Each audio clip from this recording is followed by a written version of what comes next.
Graça e paz. Falaram assim, o senhor vai ministrar por último. E eu, desde que eu soube disso, eu falei, eu vou ministrar o quê depois de tudo isso? E aí, para ajudar, o pastor vem e ministra exatamente o texto que eu ia ministrar. Eu até mostrei para ele aqui, olha o que eu ia ministrar. O que eu ia ministrar? Gênesis 1:1. Aí eu estava ali do lado da minha esposa, mostrei para ela, falei, olha o que eu ia ministrar. Ela falou, ia não, você vai. E como lá em casa quem manda sou eu vou. Eu espero que na sua seja assim também. Você que mande, igual eu. Agora, o que está sendo particular nessa conferência é que ninguém veio falar de namoro. Os jovens vêm tudo para a conferência de jovem querendo ouvir falar de namoro. Querendo ouvir profecia, Deus vai te dar a tua varoa. Os meninos querendo ouvir, as meninas querendo ouvir, Deus vai te dar seu varão. E ninguém falou, vocês estão por fora, hein? Vocês vêm na conferência de jovens e não falam de namoro? Bom, já que eles não falaram, eu também não vou falar. Deus não mandou falar e eu não vou me atrever. Eu quero ser bem breve. O pastor já falou praticamente tudo que tinha para falar nesse texto, mas eu quero finalizar dando uma oportunidade a algumas pessoas, e por isso a gente vai voltar ao texto Gênesis 1:1, do jeito que Deus tinha me dado, abreviando aqui, evitando falar do que Ele já disse, mas falando talvez de algumas outras coisas, só para a gente fazer o fechamento aqui. Nós vimos aí, no princípio criou Deus o céu, os céus e a terra. Essa palavra criou é a palavra bara ou bará. E aí a gente lê no hebraico, Bereshit, bará, Elohim. Gostou do meu hebraico? Na faculdade, os meninos me perguntavam, como é que você está indo no hebraico? Eu dizia, no hebraico eu só sei duas palavras, alfa e ômega.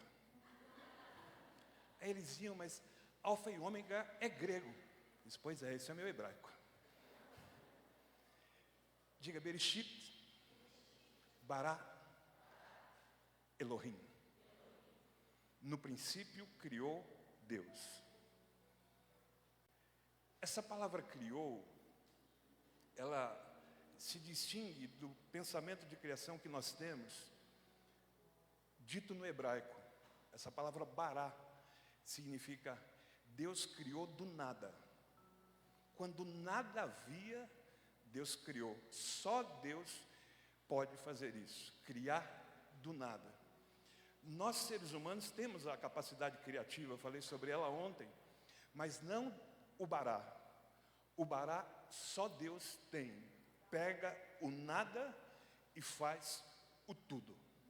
Olha que impressionante. Deus pega um nada e torna o nada o máximo. Torna o nada o tudo. Parece o que a Gi fez comigo. Pegou o nada e fez alguma coisa. Quando nós nos casamos, na segunda-feira, após o casamento, eu disse, vou lá na casa da minha mãe buscar as minhas coisas. Ela falou, tá legal. Depois de 1 hora eu volto com uma mochilinha desse tamanhozinho assim, aquela de carregar marmita, sabe? Na obra. E ela fala, você não foi buscar suas coisas? Eu falei, já voltei. É isso aqui, minhas coisas. O nada. Eu aprendo muitas coisas com isso.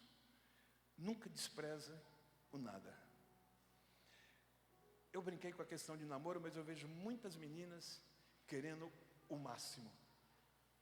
E às vezes Deus vai te dar o nada e vai falar, faça do nada mais do que você imagina.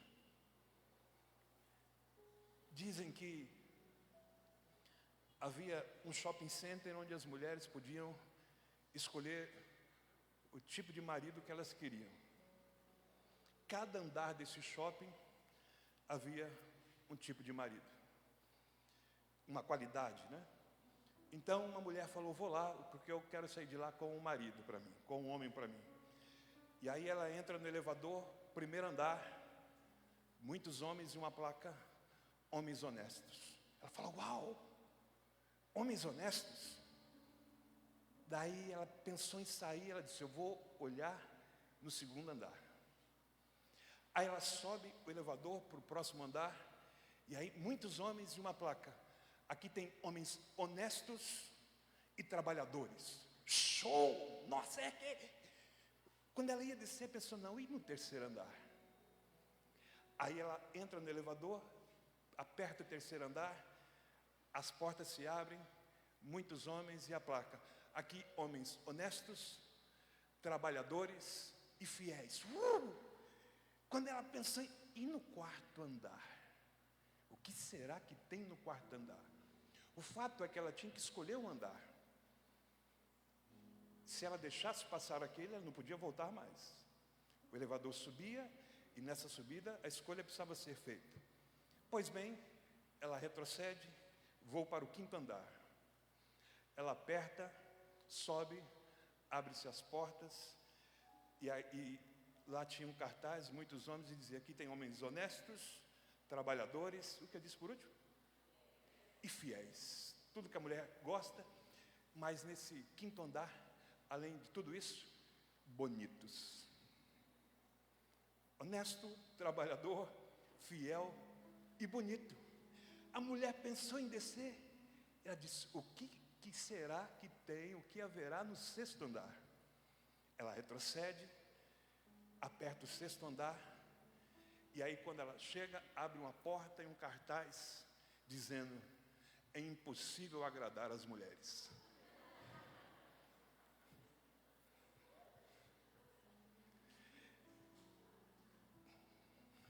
Era para os homens ir, né? Mas os homens estão aí com medo. Era para os homens aplaudir, né? Eles ficam assim, sabe como é, né? Não vou falar nada.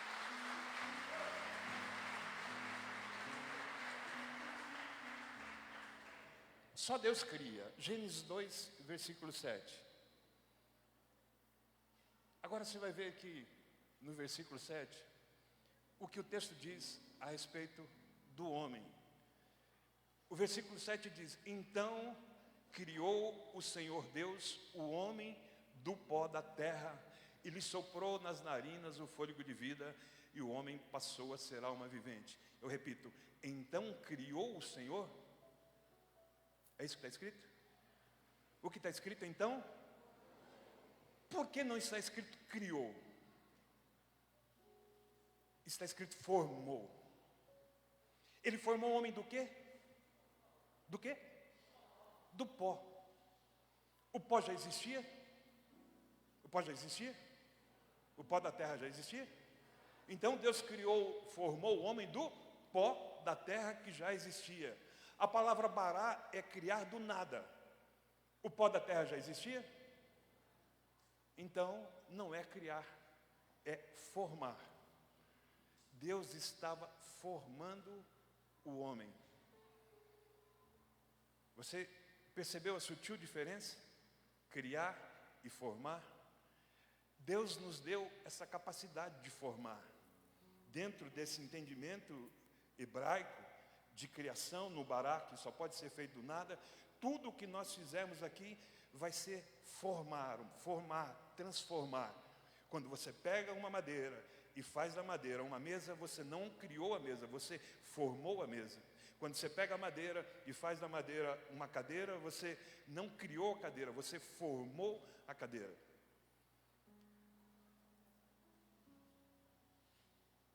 Eu disse que Deus pode criar do nada. Quando a gente olha para a história de José, a gente vê que José, que por um momento parecia ser nada, tem uma oportunidade incrível que Deus lhe dá para cumprir o seu propósito, evidentemente, e Deus faz com que no Egito apareça um cargo que antes não existia. Você não vê em nada que se refere ao Egito a descrição de que havia um cargo de governador, nem antes de José e nem depois de José. Deus criou o cargo de governador para cumprir o propósito na vida de José. O que eu quero que você saiba, diante de tudo que nós já ouvimos aqui, que o pastor acabou de ministrar, é que nesse tempo novo e nesse algo novo que Deus está promovendo para mim e para a sua vida, Deus está criando oportunidades onde antes não havia. Deus está criando cargos onde antes não havia. Deus está abrindo portas onde antes nem a porta havia. Você pode receber isso? Então receba no seu espírito. Esse é o tempo de viver o novo. Se há algo novo de Deus, é algo que não existia ainda. Por isso, quando o texto diz, maior do que aquilo que você pensou, sonhou, imaginou. Porque a gente só imagina, a gente só pensa, a gente só vê o que há, o que existe. Não Bará. A gente não consegue ver, imaginar algo que não existe. Os nossos pensamentos, a gente tem falado aqui nas sextas-feiras, os pensamentos do Senhor são mais altos do que o nosso. Os nossos pensamentos são inferiores, porque nós não temos essa capacidade de enxergar onde não existe nada para se enxergar. E assim que o Senhor olha para mim, olhou para mim e olha para você, onde ninguém enxergava nada, onde ninguém via nada, a quem ninguém dava nada, Deus olhou, te escolheu e te fez mais do que vencedor em Cristo Jesus. Você recebe isso? Se recebe, dá um aplauso bem forte a Ele. Ele olhou e te viu.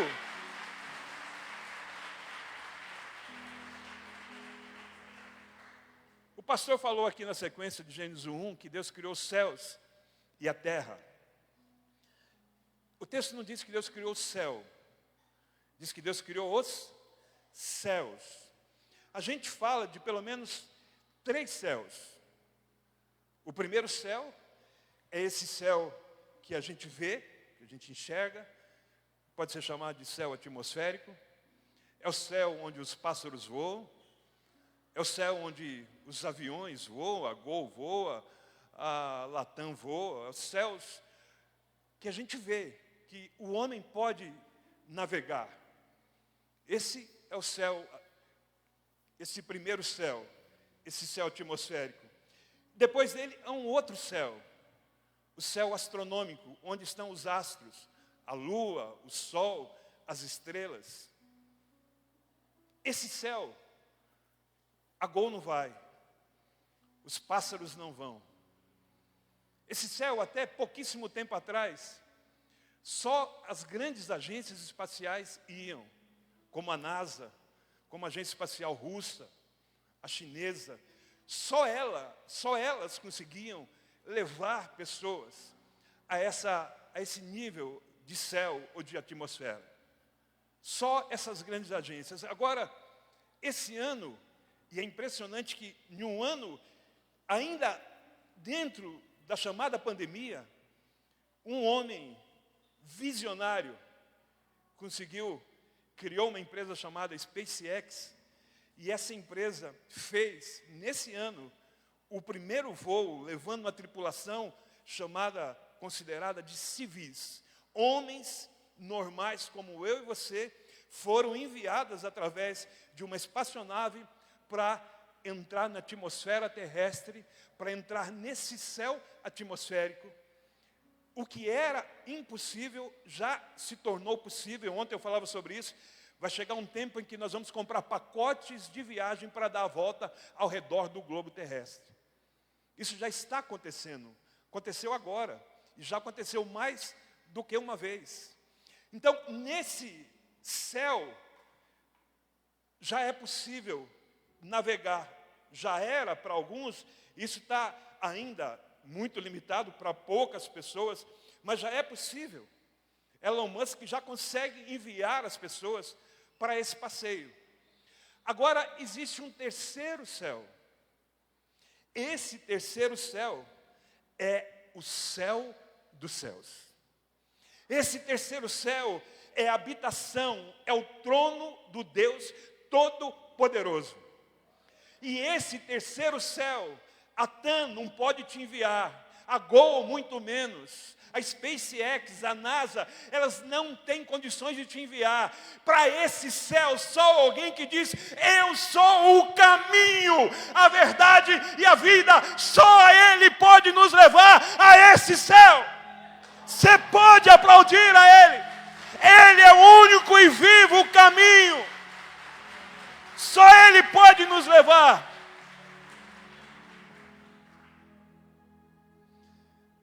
Essa semana eu estava acompanhando, eu vi sem querer um vídeo, uma live, de um jovem de 32 anos, chamado Tiago Escarcel. Esse jovem tinha uma moto, uma Titan 150. Os meninos que conhecem moto sabem que é uma moto pequena. Não é uma moto de muita potência, são apenas 150, 160 cilindradas.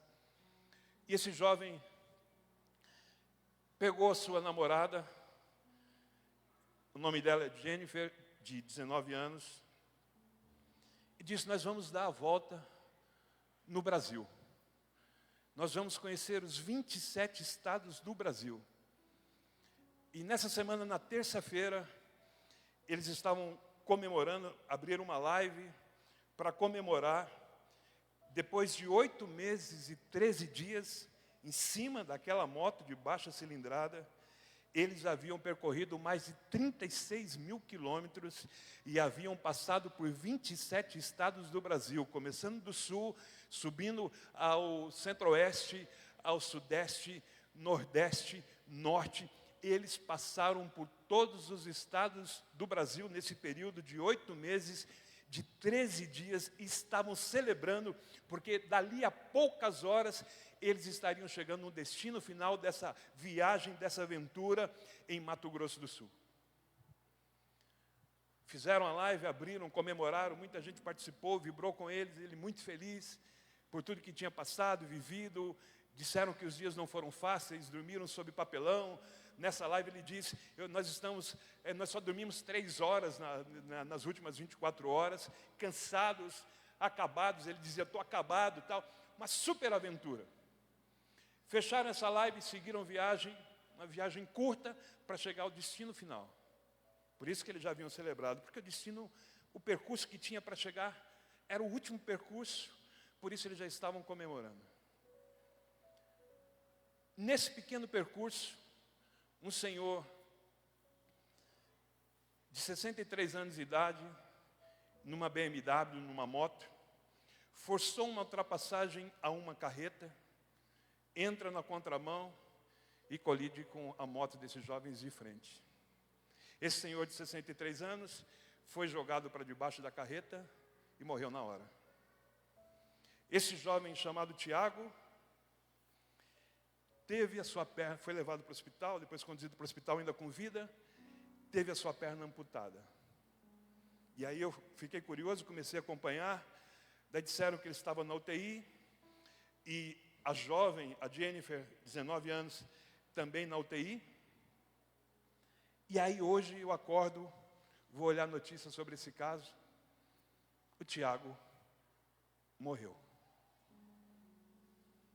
Ela continua na UTI, sem saber, pelo menos até o momento que eu vi as notícias, sem saber o que havia acontecido, a família se movendo para ir até lá, para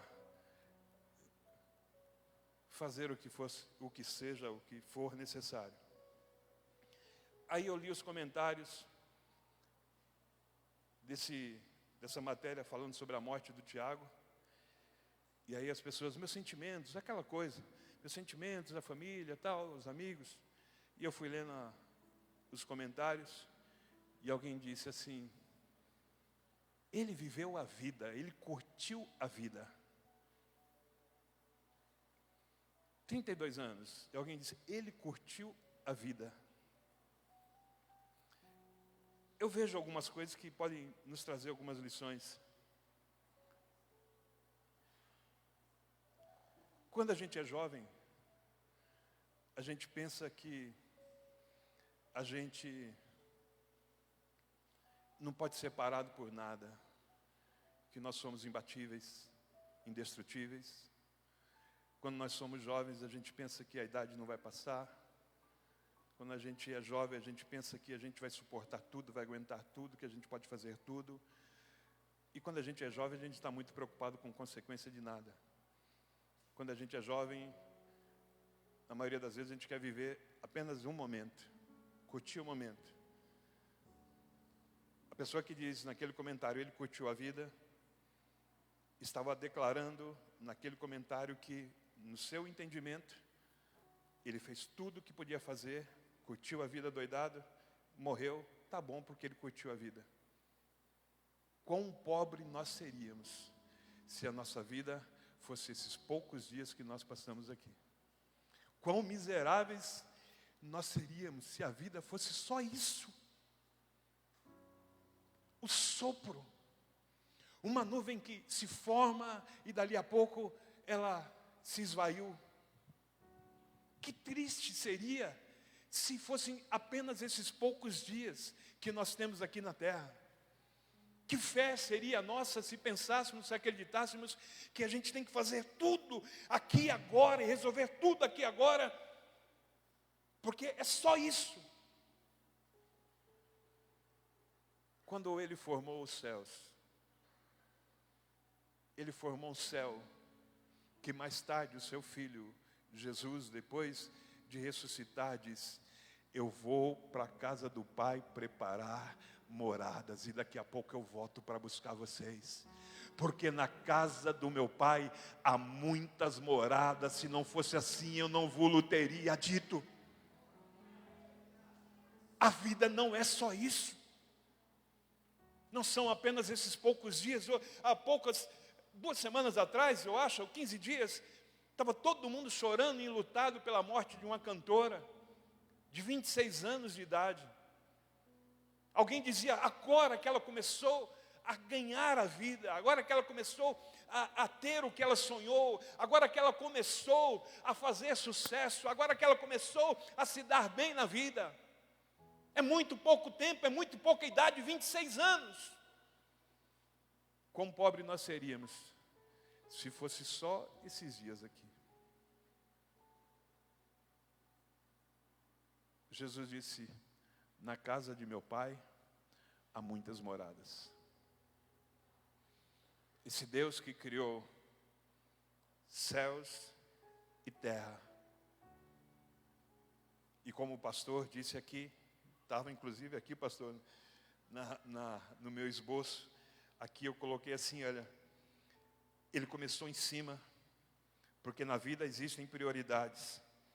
As coisas de cima são prioridades. Começa pelo céu. Mateus 6:33. Buscar em primeiro lugar o reino de Deus e a sua justiça, e as demais coisas vos serão acrescentadas. Pode aplaudir a Ele. Buscar primeiro o reino dEle. Priorize as coisas que são do alto. Eu sou um pastor sonhador e que motivo a todos a sonharem, sobretudo os jovens. Eu já vi jovens chegando aqui sendo um zero à esquerda, ou ao menos se sentindo um zero à esquerda. E hoje eu olho e vejo o que Deus fez na vida deles.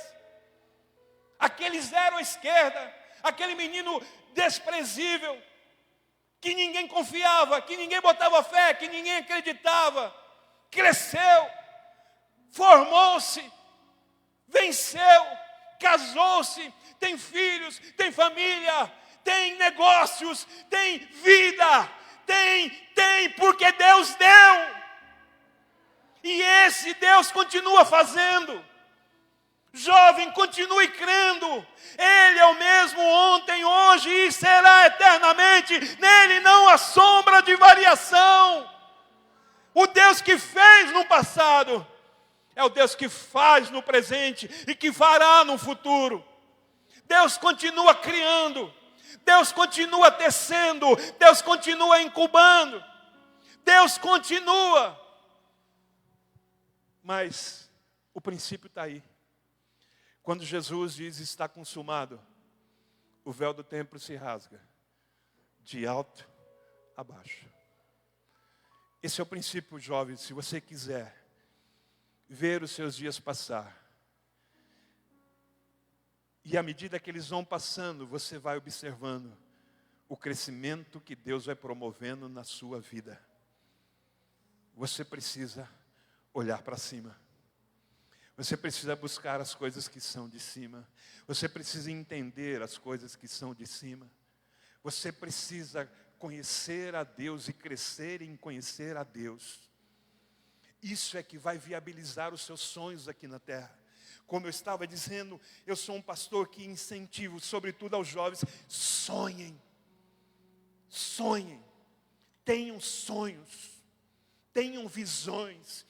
E o meu Espírito será derramado sobre toda a carne. E os jovens terão visões. O pastor Célio terá sonhos. Quem conhece o texto sabe. O Senhor nos chamou. Mas os nossos sonhos não começam aqui na unção. Na unção de quê, pastor? Unção de galinha? É só do interior que vem essas coisas, né? Unção de galinha não. Nós elevamos os nossos olhos ao Senhor. É dele que vem o nosso socorro. É dele que vem o nosso auxílio. É dele que vem os nossos sonhos. Eu ouço alguém dizer assim: eu não vou liderar uma célula porque eu estou fazendo o meu TCC. Você inverteu o processo. Você está criando na terra para depois criar no céu. Não, eu não vou porque agora eu estou namorando. Eu não posso ir para a célula porque agora eu estou namorando. Tome muito cuidado com isso. Veja as prioridades. Você que é casado, família é prioridade. Mas cuidado para não inverter e colocar a família antes do céu. E tem muita gente que faz isso. Coloca a família antes do céu. Coloca um filho antes de Deus. Ame o seu filho com toda a sua força. Mas não mais do que você ama o Senhor. É difícil falar isso para uma mãe, para um pai, sobretudo de recém-nascido, de crianças. Como é que eu vou amar a Deus mais do que eu amo o meu filho? Você tem que amar a Deus mais do que você ama o seu filho, o seu marido, a sua esposa. Primeiro o céu. Depois aqui a terra. E às vezes isso é dolorido para a gente, isso é doído para a gente. Mas é necessário.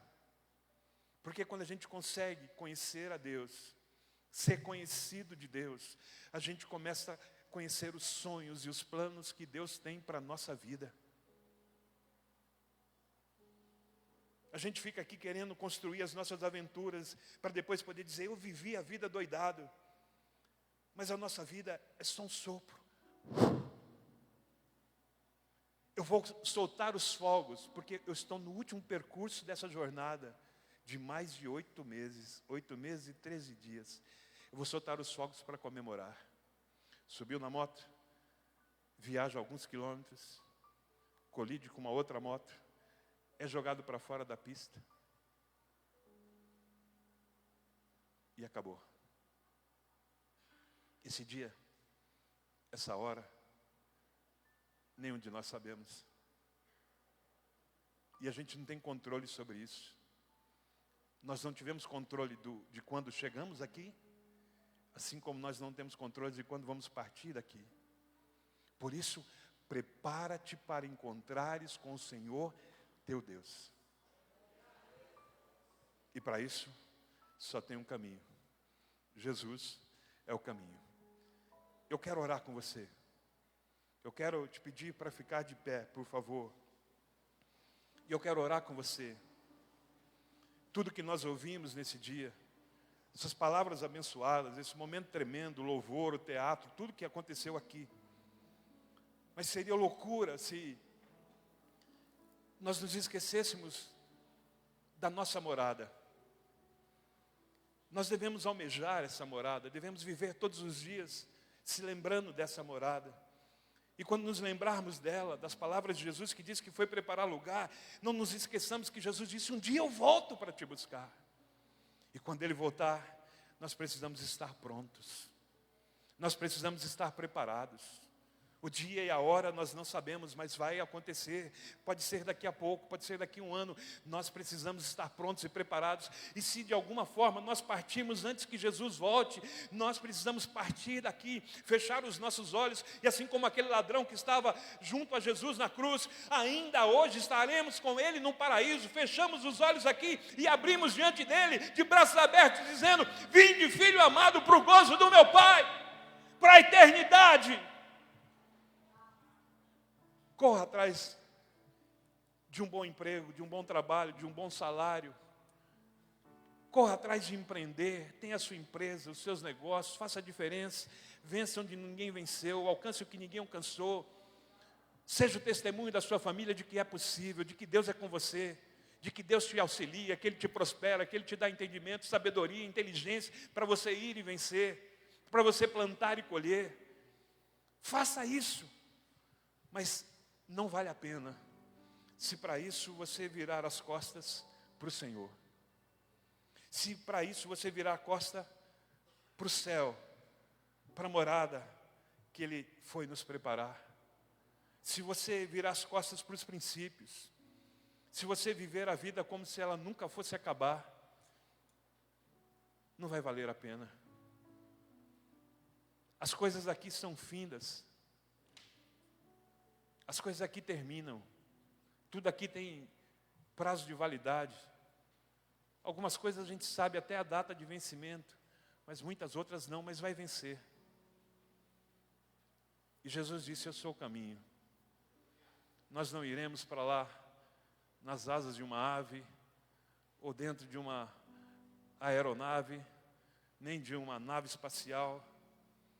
O caminho único é Jesus.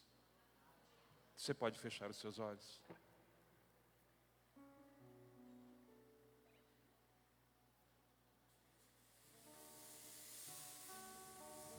Você pode fechar os seus olhos?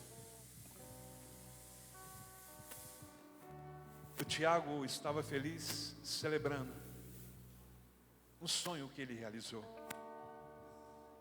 E foi o último sonho. Foi a última conquista daquele jovem de 32 anos.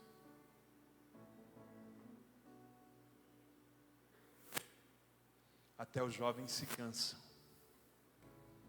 Até os jovens se vão. Até os jovens choram, perecem, morrem. Nós seríamos os mais miseráveis dos homens se a nossa fé fosse apenas no que nós vivemos nessa terra, no que nós alcançamos nessa vida. Há muito mais na eternidade. E o caminho da eternidade está preparado. O nome desse caminho é Jesus e você precisa passar por ele. Jesus disse: aquele que passar por mim vai passar pela porta e vai achar pastagem. Nós precisamos passar por ele. Em João 15 ele diz: aquele que estiver em mim. Nós precisamos estar nele. Há uma chamada dele para a sua vida nessa noite. Você que se perdeu, dizendo: eu vou fazer essa viagem, eu vou entrar nessa aventura. Se for possível, eu volto para casa. Se for possível, eu volto, eu estou perto para chegar em casa de novo. Eu quero te dizer, não deixe para daqui a algumas horas. Faça isso agora. Volte para a casa do Pai agora. O Pai está te esperando com roupas limpas, com um anel para colocar no seu dedo, para restabelecer de volta a aliança. Ele criou céus e terra, Ele te formou, e hoje Ele está aqui para te receber. Você que como ovelha desgarrada se perdeu, e hoje nem sabe, nem se lembra mais por quê. o que te fez sair, o que te fez ir, o que te fez abandonar. E aliás, isso nem importa mais. O que importa é que hoje você tem uma oportunidade de se arrepender, de deixar os seus maus caminhos, de voltar para a casa do Pai. Pai, deixa-me, receba-me, nem que seja para ser um dos seus trabalhadores. E o Pai está aqui para te receber. O Pai preparou esse sábado 20 de novembro de 2021 para te receber. Volta, filho. Ou para você que nunca acessou a Jesus o caminho, hoje o caminho está preparado. Hoje a mesa está posta. Hoje há um banquete preparado para você. E eu quero te chamar a entregar a sua vida a Jesus. Eu quero te chamar para passar pelo caminho, passar pela porta. Você que se perdeu, eu quero te dizer, a porta da casa de papai está aberta. Há roupas limpas para você, sandálias para calçarem os seus pés, e um anel para ser colocado em seu dedo, porque o meu filho que estava perdido foi achado, porque o filho que estava morto reviveu. Se você quer aceitá-lo, ou quer voltar para Ele, enquanto eles cantam aqui, você vai saindo do seu lugar e vai vindo aqui para junto do altar.